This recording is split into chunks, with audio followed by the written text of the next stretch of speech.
สบายดีทุกคนด้ายินดีต้อนรับสู่ซองของตุ้ยเทรดเดอร์สำหรับคลิปนี้เนาะเดี๋ยวตุ้ยจะมาเทรดและก็หาจุดเข้าออเดอร์แล้วก็จะอธิบายให้ทุกคนนั้นได้เข้าใจและก็นำเอาไปปฏิบัตินำเอาไปนำใช้กันได้เนาะตอนนี้ตุ้ยอยู่ในกราฟของ BNB หรือว่า Binance Coin นั่นเองซึ่งตุ้ยมีงบอยู่ที่430 ดอลมาเบิ่งกันว่าตุ้ยจะเก่งกำไรได้เท่าไหร่ตุ้ยจะใช้เวลาในการเทรดนี้บ่เกิน10 นาทีเขาเนาะทุกคนสามารถเบิ่งคลิปนี้ได้หรืออาจจะใช้เวลาสั้นกว่านั้นซึ่งตอนนี้เนาะตุ้ยจะเบิ่งแนวโน้มของตลาดตอนนี้ก็คือจะตีฐานก่อนเลยตีฐานนะครับแนวต้านเพื่อให้เห็นจุดกลับตัวของมันได้ชัดเจนในจุดนี้ตุ้ยว่ากราฟนะตอนนี้คือมันมีโอกาสที่จะเล่นไซด์เวย์แต่ว่าจะเล่นไซด์เวย์ในกรอบที่มันขนาดใหญ่แน่พอเห็นบอกโครงสร้างมันขึ้นไปสร้างโลสร้างหายที่มันบ่ได้สูงแล้วก็บ่ได้ต่ำกว่าตัวก่อนหน้านี้หลายเกินไปมาเดี๋ยวตุ้ยจะมาเทรดแล้วก็จะมาอธิบายให้ทุกคนนั้นได้เบิ่งเป็นกรณีศึกษาและก็นำเอาไปปรับใช้นำกันก่อนอื่นนะตุ้ยขอบอกกันเลยว่าตุ้ยในการเทรดนี้ตุ้ยจะเอาเทคนิคหรือว่าอินดิเคเตอร์ออกมาช่วยก็คือจะเป็น moving average และการตั้งค่าหรือว่า setting ของมันก็คือจะเป็นค่า5ได้ตัวนี้เขาเนาะตั้งค่าเป็นค่า5เพราะค่ามาตรฐานของมันที่ทางในเว็บไซต์ให้หรือว่าในระบบของ BX Trade นี่ตั้งมาเลยก็จะเป็นค่าเก่าแต่ตัวนี้จะปรับให้มันประมวลผลได้ไวขึ้นก็คือจะเป็นค่า5นั่นเองทุกคนสามารถที่จะตั้งค่าตามได้เดี๋ยวจะมาเริ่มวิเคราะห์แล้วก็ออกออเดอร์กันเริ่มวิเคราะห์แล้วก็ออกออเดอร์กันเลยณตอนนี้ถ้ามันเล่นไซด์เวย์ในจุดนี้เขาเนาะกราฟมันจะเคลื่อนที่ขึ้นมาหาจุดเก้าของมันปรับเงินเลยจะเคลื่อนที่ขึ้นมาหาฐานแนวต้านตัวด้านเทิงของมันได้มันเล่นในกรอบไซด์เวย์ในจุดนี้โอเคออเดอร์นี้ตามไปที่ฟังซื้อตามไปที่ฟังซื้อท่านึงไปอยู่ที่60 ดอลเดี๋ยวเบิ่งกันว่ามันจะขึ้นได้บ่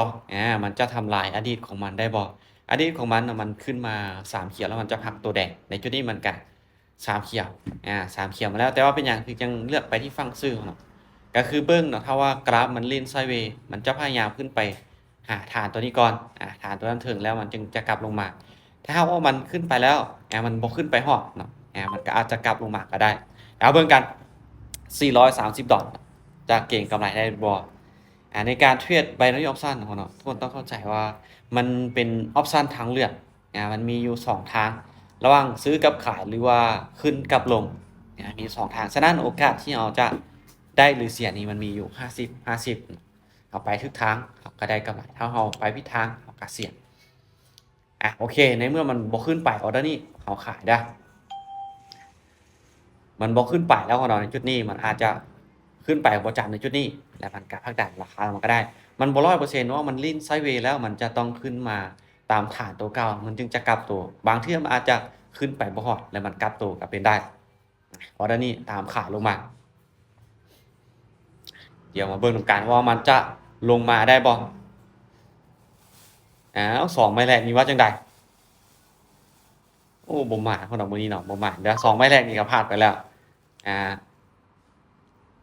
430เนาะขาดทุนไปประมาณ200ประมาณ100 บาทประมาณ100 บาทเท่านั้นนะเหลืออยู่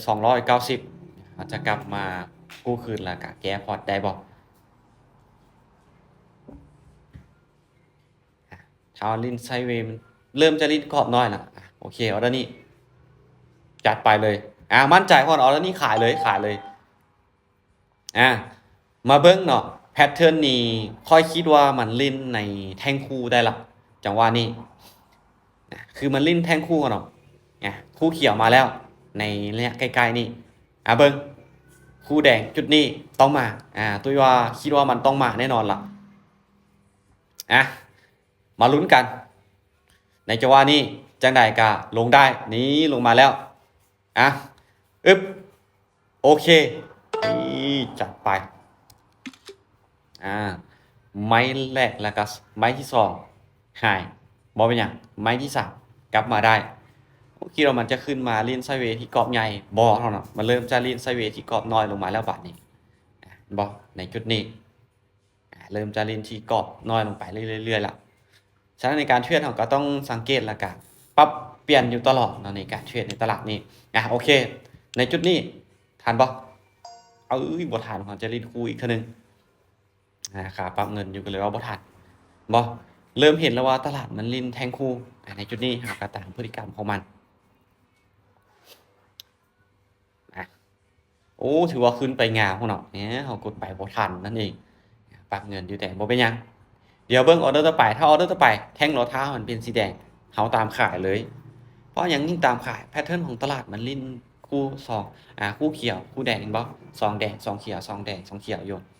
ฉะนั้นมันเกิดแพทเทิร์นตลาดคู่แบบนี้มันก็มีโอกาสที่จะเกิดไปได้เรื่อยๆจนกว่ามันจะเปลี่ยนถ้าว่าแท่งตัวนี้มันขึ้นไปเป็นเขียวนี่เราก็พิจารณาอีกเทื่อนึง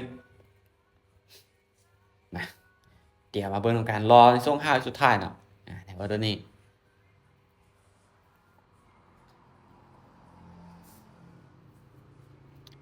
โอเคอออเดอร์นี้ตามไปที่ฝั่งขายเลยตามไปที่ฝั่งขายมาเบิ่งเนาะขายก็คือตุ้ยตามอดีตที่ผ่านมาของมันได้เดี๋ยวมาเบิ่งในจุดนี้เนาะอดีตที่ว่าที่ผ่านมาของมันในจุดนี้3เขียว3เขียวแล้วมันพักตัวแดงในจุดนี้เห็นบ่มันได้ผลมา1ไม้และจุดนี้เป็นออเดอร์ที่ตุ้ยพลาดบ่มันมา3เขียวแล้วมันพักตัวแดงในจุดนี้แต่ว่าตุ้ยซื้อแต่ว่ามันลงมาขายฉะนั้นเนาะในเมื่อมันเกิดมาอดีตที่ผ่านมาของมันได้ผลในจุดนี้มันได้ผลมา2ออเดอร์ติดเนาะได้ผลมา2ออเดอร์ติดในจุดนี้ตุ้ยก็เลยว่าตามอดีตที่ผ่านมาของมันในจุดที่ใกล้เคียงมันมีโอกาสที่จะเกิดขึ้นมาได้อีกฉะนั้นออเดอร์นี้เฮ็ดให้ตุ้ยนั้นตามขายลงมาตามขายลงมาก็ถือว่าได้กำไรไปงามๆนี่เดี๋ยวจะไปอีก1ออเดอร์เนาะเราพลาด2วิน2เดี๋ยวจะไปอีก1ออเดอร์หรือว่าวินอีก1ไม้เราก็จะพักออเดอร์นี้ขายออเดอร์นี้ขายแพทเทิร์นของตลาดก็คือ3เขียว3แดงในจุดนี้แต่ว่าที่ผ่านมามันบ่ทันเคยเกิดมาเด้อที่ว่าเกิดมา3เขียวแล้วมันจะเกิดมา3แดงมันบ่ทันเคยเกิดมาเนาะแต่ว่าเบิ่งกันแพทเทิร์นของตลาดในจุดนี้มันจะเกิดมาได้บ่เพราะว่าในจุดนี้มันเกิดมาแล้ว3เขียวบ่3เขียว3เขียวในจุดนี้แล้วและในจุดนี้มันก็เกิดมา2แดงมาจะลงมาบ่ถือว่าในจุดนี้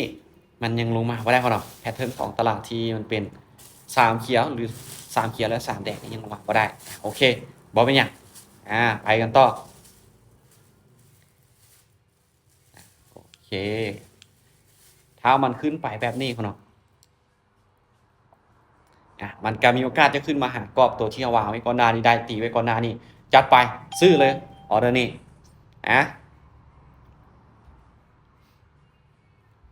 โอเคมาเบิ่งกันเนาะก่อนหน้านี้เฮาตีว่าตลาดมันจะลิ้นไซด์เวย์กรอบใหญ่เนาะ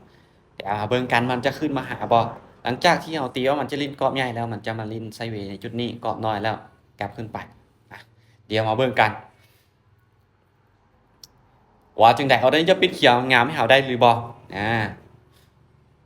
โอเคน่าจะนิ่งได้เนาะ3 2โอเคสวยก็ถือว่าได้กำไรมางามๆเนาะกำไรมางามได้กำไรมา$200ในการเทรดก็ใช้เวลาประมาณเกือบจะ10นาทีเนาะที่ตุ้ยเทรดแต่ตุ้ยออกออเดอร์ไปประมาณอยู่6ไม้บ่มาเบิ่งประวัติการเทรดกันออกออเดอร์ไปอยู่6ไม้บ่ก็คือตุ้ยออกไปไม้แรกก็คือ6060ผัก80ผักก็คือไป290เป็นไม้ที่นั่นเนาะไม้ที่มั่นใจกันเลย all in ไปเลยแล้วก็ไปอีกแม่นเราไปอยู่6ไม้เนาะ6ไม้ก็คือวิน3ผัก3แต่ว่ากำไรก็คืออยู่ที่200กำไรมางามๆเนาะในการเทรดเราก็ต้องแบบวิเคราะห์ล่วงหน้าไปพร้อมเนาะเราจะอิงแต่อดีตบ่ได้คือในจุดนี้บ่เฮาวิเคราะห์มันจะลิ้นไซด์เวย์กรอบใหญ่แต่ว่าสุดท้ายมันก็ไซด์เวย์กรอบน้อยก่อนแล้วมันจะขึ้นไปนี่เนาะการเทรดก็มันบ่มีอีหยังที่แน่นอนเราต้องวิเคราะห์แบบล่วงหน้าไปเรื่อยๆปรับเปลี่ยนตามพฤติกรรมของตลาดไปพร้อมสำหรับในการเทรดไประยะสั้นเป็นการเทรดระยะสั้นเราต้องแบบวิเคราะห์แบบปรับเปลี่ยนไปเรื่อยๆ